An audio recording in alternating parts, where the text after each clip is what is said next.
name is Raymond McNabb, and with growing revolt in Iran, the resistance to the Russian autocracy, and of course the growth of these autocracies abroad, enveloping new countries, I believe that there is a speech the world needs to hear. And this speech is the speech that Patrick Henry gave in front of the Virginia House of Burgesses on March 23rd, 1775. The speech he gave on the advent of the American Revolution. I hope you enjoy it. No man thinks more highly than I do of the patriotism as well as abilities of the very worthy gentlemen who have just addressed the House. But different men often see the same subject in different lights, and therefore I hope it will not be thought disrespectful to those gentlemen if, entertaining as I do opinions of a character very opposite to theirs, I shall speak forth my sentiments freely and without reserve. This is no time for ceremony.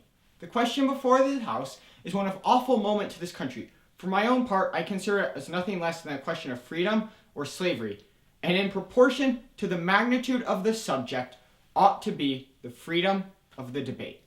It is only in this way that we can hope to arrive at truth and fulfill the great responsibility which we hold to God and our country.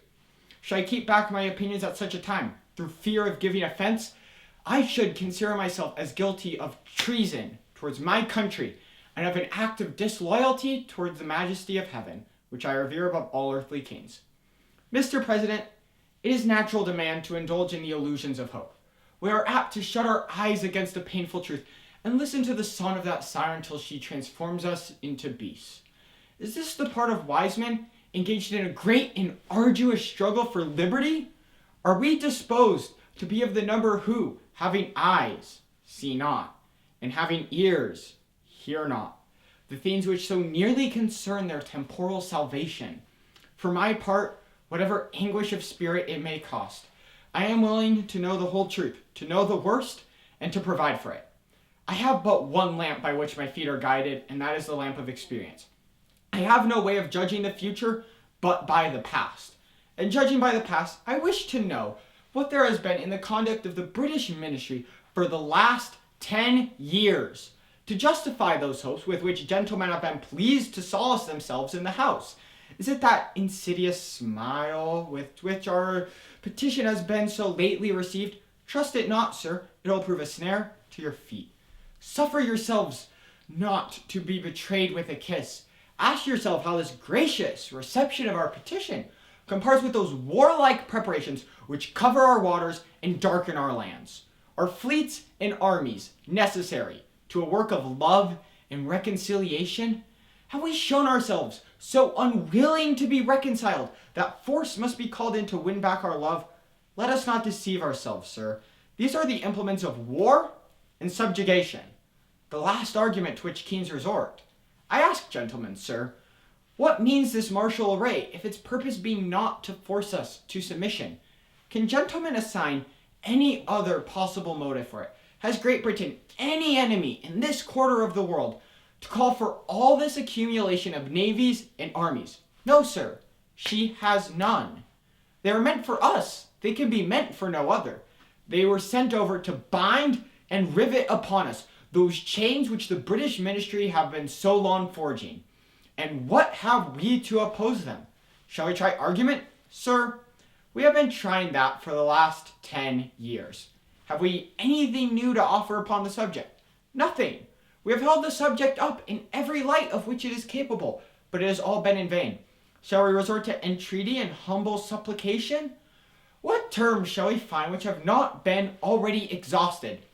Let us not, I beseech you, sir, deceive ourselves. Sir, we have done everything that could be done to avert the storm which is now coming on. We have petitioned, we have remonstrated, we have supplicated, we have prostrated ourselves before the throne, and implored its imposition to arrest the tyrannical hands of the ministry and parliament.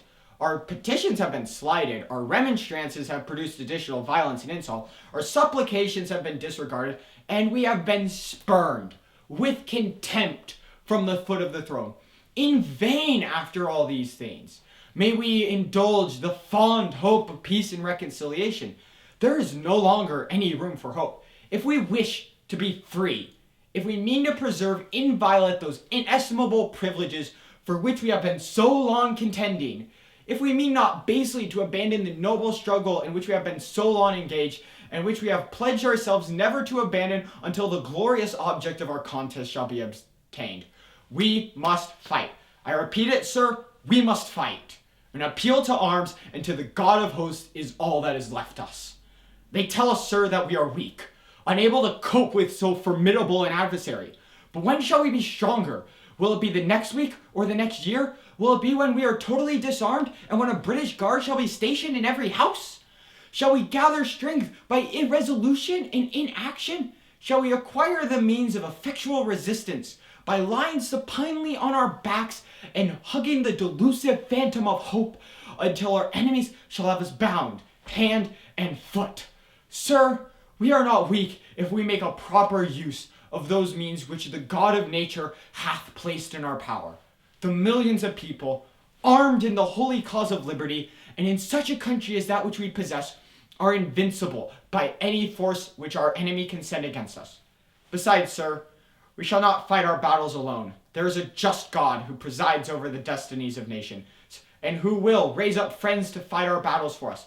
The battle, sir, is not to the strong alone. It is to the vigilant, the active, the brave. Besides, sir, we have no election. If we were base enough to desire it, it is now too late to retire from the contest. There's no retreat but in submission and slavery. Our chains are forged. Their clanking may be heard on the plains of Boston. The war is inevitable, and let it come. I repeat, sir, let it come. It is in vain, sir, to extenuate the matter.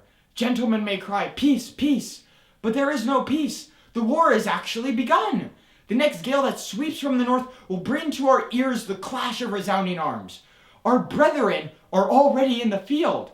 Why stand we here idle? What is that gentlemen wish? What would they have? Is life so dear, or peace so sweet, as to be purchased at the price of chains in slavery? Forbid it, Almighty God. I know not what course others may take, but as for me, give me liberty or give me death. Thank you.